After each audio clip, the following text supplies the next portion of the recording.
Are you getting what you want? I mean, are you getting what you want out of life? So often in our life, we don't really think about the direction of our life, the goals, and so we miss out and don't receive what we really want to get out of our life. This is really an important question as we enter into the second part of our life. It's a time when we can begin to evaluate our life and whether we're really accomplishing the things that we want to accomplish. Make sure you stay to the end of the video because I'm going to suggest one other resource that will help you in getting the most out of life and fulfilling those commitments that you have. I think as we ask that question about what we're getting out of life, what we're accomplishing, it's a great opportunity to redesign your life, and that's one I want to look at. If you've ever had an opportunity to build a house, you know that before the house is built, there's a design, there's a plan that is laid out. And based on that plan, they add the materials and the work that's needed in order to build that house and to complete it. Redesigning is similar, except that it's on an existing house. They evaluate the house, they decide what changes need to be made, and then you go about making those specific changes. So my question for you is, where do you want to be in 5 years? What do you want your life to look like in 5 years? That's a really important question when you think about the second half of your life and beginning to think about your life to be the best that it could be. It's important to take that time to evaluate as you think about your goals and all the way through the process of change, and that's what I want to look at. I want to suggest to you that you take some time in the next week or two and sit down and ask yourself the question, am I getting what I want out of life? Are there things that I want to accomplish that I haven't been able to yet? I want to suggest to you a way of looking at your goals and what you want to get out of life, what you want to accomplish, and how to move toward achieving those goals in a simple way. Some years ago, I decided to write out my goals, and for a lot of people, there's a lot of different ideas about how to write out goals, but I'll just suggest to you a very simple way to do this, and that is to write out for each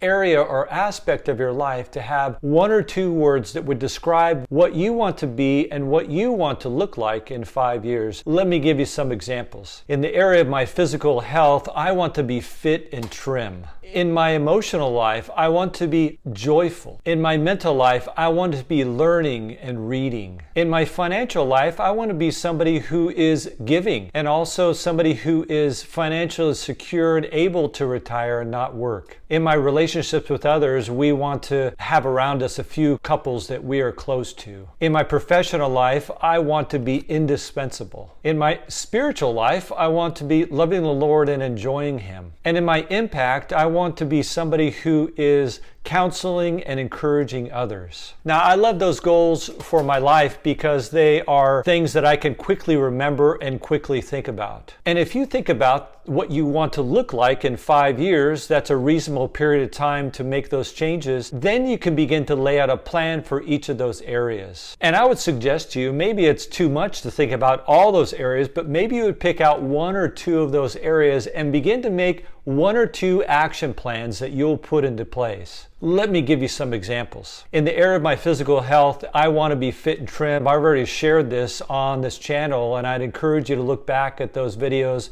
on getting rid of that belly fat and building muscle mass. 2 of the activities that I've committed to be fit and trim are going on regular walks and lifting weights to increase my metabolism and to build my muscle. In the area of my mental goals of learning and reading, I've shared those already too. We have a number of courses that we're going through right now to continue the learning process. We're doing courses right now in cooking and a class on dancing. The second part of that goal of mentally being strong is that I've committed to reading on a regular basis. I had a video on that also. So what I would suggest need to do is think about what you want to look like in 5 years, pick out areas, and then have 1 or 2 specific action plans that you will begin to put in place in order to move in the direction of those goals. And that's really going to help you 5 years out from now. If you're thinking about what you want to look like, what you want to be like, what things you want to be doing, you're going to be able to move more in that direction and begin to achieve those goals. And here's what you need to do. This is how you follow through. It's so easy to say, I want to be physically fit. It's so easy to say, I want to have a connection with 2 couples. But you need to put that into practice with these action points, and then you need to review the action points. This is something that I started doing years ago, which is every morning as part of my quiet time, at times I will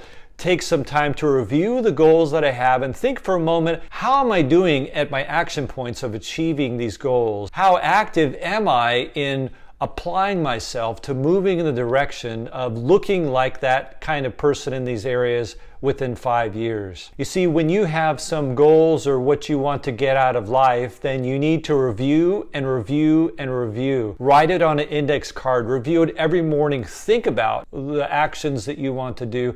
Think about the specific goals that you have. You've got to keep that in the forefront of your mind. This can't be something that you just think about, man, it'd be great to be fit and trim, and even come up with some action plans, and then a week later it's gone. You have to be reviewing this. You need to have somebody that's encouraging you and holding you accountable to move through these. You know, another thing that I think can be really helpful in evaluation is once a week on a Sunday night, as the week starts, or at some point, that you set aside a time every week to do some evaluation. I think about football teams when they have a game. As they start practice the next week, they will review the video to see their mistakes, to see the things that they did well, and to do a little evaluation to fine tune. And that's something that you need to do if you want to achieve those goals and get more out of life. You need to take, maybe on a weekly basis, a little bit of time to think over the past week, to think and evaluate for yourself, have I been applying myself? Have I been walking on a regular basis?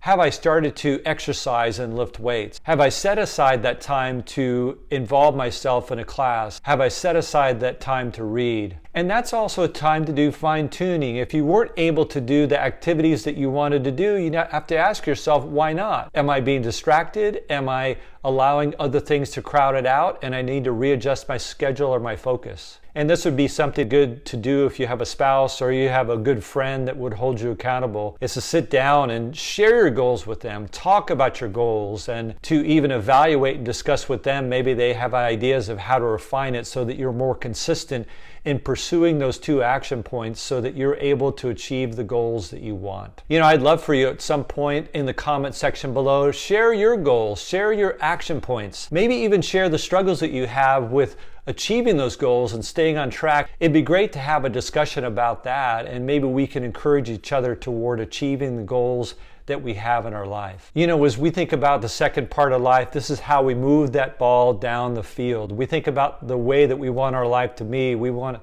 think about getting the most out of life, and we need to set and have an idea in our mind of what we want to look like, what our goals are, a few action points, and then we start to apply ourselves and evaluate how that's going to make sure that we're consistent and working on it. It's exciting when you begin to see that progress in your life and you see yourself improving and your life becoming more of what it should be and what it could be. You know, I also want to suggest one other resource on our podcast that Janet and I did. We have one episode on commitment and following through and making resolutions. I'll put the link to that on the bottom, and so that maybe you can check it out. You know, I just encourage you to subscribe to the channel. That way you will see videos when new videos come out, and it will help me with the algorithm to reach other people. I appreciate you doing that. And I appreciate the time. My goal in this channel is to encourage people, to enrich people's lives in every area of their life, to help you and to encourage you to think about how the second half of your life can be the best that it could be.